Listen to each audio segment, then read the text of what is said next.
warahmatullahi wabarakatuh. Tabi'un, yang saya hormati kepada Ketua Forda Fatayat Lampung Timur, yang saya hormati kepada Ketua PAC Fatayat Lampung Timur, dan tak lupa kepada sahabat-sahabat Ikromah dimanapun berada yang berbahagia. Bismillahirrahmanirrahim. Alhamdulillahirabbil alamin. Nahmaduhu wa nasta'inuhu wa nastaghfiruhu wa na'udzu billahi min syururi anfusina wa min sayyiati a'malina. May yahdihillahu fala mudhillalah wa may yudlil fala hadiyalah. Al-ayah. Puji syukur kepada Allah Subhanahu wa Ta'ala yang mana telah melimpahkan rahmat, karunia, serta hidayahnya sehingga kita masih dapat melaksanakan puasa di hari yang ke-8 ini dalam keadaan sehat walafiat. Salawat beserta salam senantiasa kita sanjung agungkan kepada Nabi besar Muhammad Sallallahu Alaihi Wasallam yang mana telah membawa umatnya dari zaman jahiliyah menuju zaman yang terang benderang, yakni agama Islam. Sahabat Ikromah yang berbahagia, saya Ilmiatun Nafiah, utusan dari PAC Fatayat Jabung, akan menyampaikan sedikit materi dalam kajian bulan suci Ramadan dengan tema ulama adalah pewaris para nabi. Perlu kita ketahui bersama bahwa warisan yang paling bernilai, warisan yang paling berharga, dan yang paling utama, bahkan tiada apapun yang sebanding dengannya adalah ilmu agama. Rasulullah Shallallahu Alaihi Wasallam telah bersabda, wa innal ulama'a warasahul anbiya'i wa minal anbiya'a lam yuwarisuhu dinaran wala dirhama wala dirhama warasul ilma faman akhadahu akhada bihaddin wafirin, yang artinya sesungguhnya para ulama adalah pewaris para nabi, dan para nabi tidak mewariskan dinar dan juga dirham. Mereka hanya mewariskan sebuah ilmu. Maka barang siapa yang mengambilnya, maka ia telah mengambil bagian yang paling banyak. Hadis yang diriwayatkan oleh Abu Daud alaihi salam. Syekh Abdul Aziz bin Abdillah bin Bas telah berkata, sudah amat jelas bahwa para ulama adalah pewaris para nabi, dan para ulama adalah pengganti bagi mereka.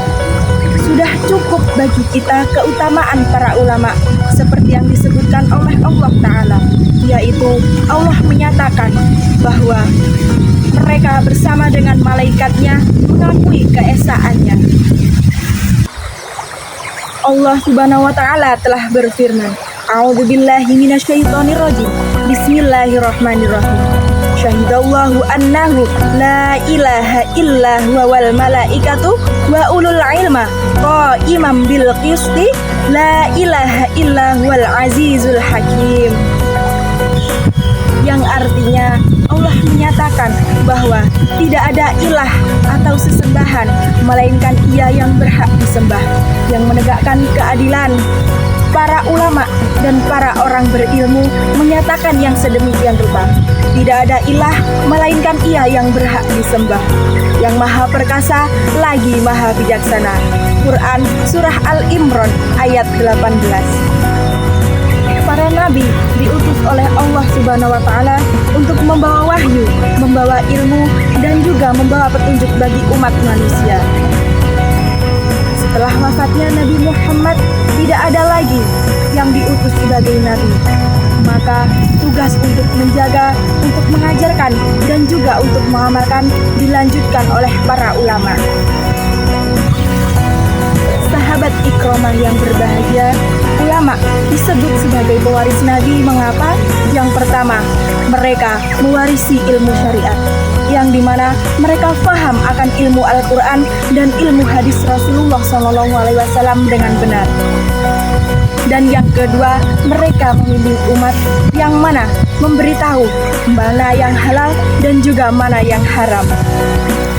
Dan yang terakhir, menjadi teladan akhlak, bukan hanya ilmunya saja, tetapi amal dan juga ketaatannya. Sahabat Ikromah yang berbahagia, perlu kita kita ketahui bersama bahwa menjadi pewaris Nabi bukanlah kedudukan yang ringan, tetapi para ulama mempunyai tanggung jawab yang cukup besar. Tanggung jawab yang pertama yaitu menyampaikan kebenaran walaupun pahit rasanya. Dan tanggung jawab yang kedua, tidak menjual agama demi kepentingan dunia. Tanggung jawab yang ketiga yaitu menyatukan umat, bukan malah memecah belah. Dan tanggung jawab yang terakhir yaitu menjadi cahaya di tengah-tengah kegelapan zaman. Dari penjelasan Syekh Abdul Baas di atas menunjukkan bahwa seorang ulama adalah orang yang paham ilmu Al-Quran dan Al-Hadis Rasul. Seorang dokter, seorang insinyur, bahkan seorang pakar geografi, mereka juga seorang golongan orang-orang yang berilmu. Namun, mereka bukanlah orang yang mendapatkan pujian, sebagaimana disebutkan dalam ayat di atas. Keutamaan mereka hanyalah memanfaatkan ilmu dunia yang mereka geluti demi kemaslahatan umat-umatnya.